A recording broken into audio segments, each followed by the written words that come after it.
নমস্কার বন্ধুরা, আশা করি আপনারা সকলে ভালো আছেন। কাকলি কিচেনে সকলকে স্বাগত। আজকে আমি 1 কাপ দুধ আর 2 চামচ গোবিন্দভোগ চাল দিয়ে গুজিয়া বানিয়েছি। তাহলে চলুন কিভাবে বানিয়েছি দেখা যাক। এখানে আমি 2 চামচ গোবিন্দভোগ চাল ভিজিয়ে রেখেছিলাম, এটাকে আমি এখন বেটে নেব। আমি এখানে 1 কাপ লিকুইড দুধ নিয়েছি, এখানে 4 চামচের মতো গুঁড়ো দুধ আছে, এটা দিয়ে দিচ্ছি। আর গোবিন্দভোগ চালটা বেটে রেখেছিলাম, 2 চামচ গোবিন্দভোগ চাল সেটার মধ্যে দিয়ে দিচ্ছি। একদম মিহি পেস্ট করে বাটতে হবে। আর এখানে 6 চামচ চিনি, 1 কাপের চেয়ে কম আছে, 6 চামচ চিনি দিয়ে দিলাম।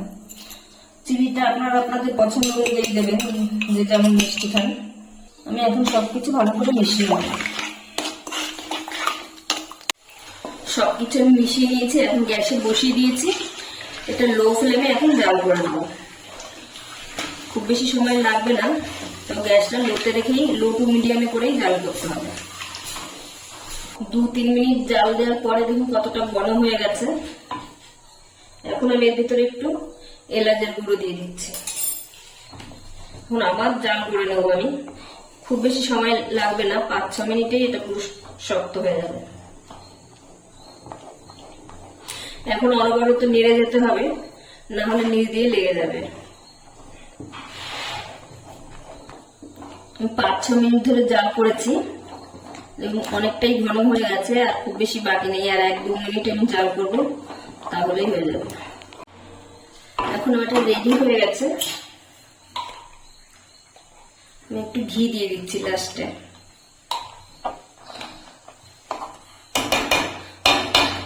হাফ চামচের মতন দিলাম।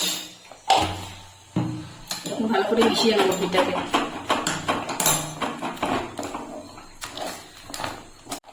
ঘিটা আমি ভালো করে মিশিয়ে নিয়েছি। আমার এটা হয়ে গেছে। এখন আমি গ্যাস অফ করে দিচ্ছি। এখন আমি নামিয়ে নেবো একটা খাবার জন্য। নামিয়ে আমি একটু ঠান্ডা করে নেবো। এখন অনেকটা পাতলা আছে, ঠান্ডা হলে শক্ত হয়ে যাবে। দুধটা আমার ঠান্ডা হয়ে গেছে। এখন আমি হাতে একটু ঘি মাখিয়ে নিচ্ছি। তারপর অল্প অল্প করে একটুখানি নিয়ে লম্বা করে নেব।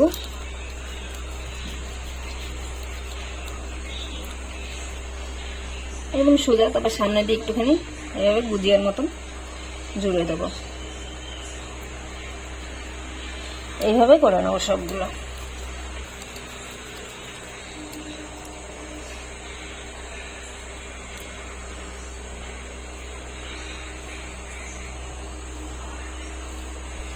সবগুলো আমি এইভাবে বানিয়ে নিয়েছি।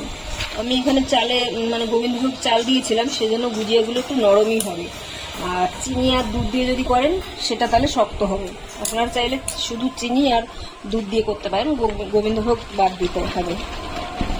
আমি এখন গুজিয়াগুলো একটা প্লেটে সাজিয়ে নিচ্ছি। রেসিপিটা আমার তৈরি হয়ে গেছে। ভিডিওটি যদি ভালো লাগে তাহলে একটা লাইক করবেন, সাবস্ক্রাইব করবেন এবং কমেন্টে জানাবেন কেমন হয়েছে।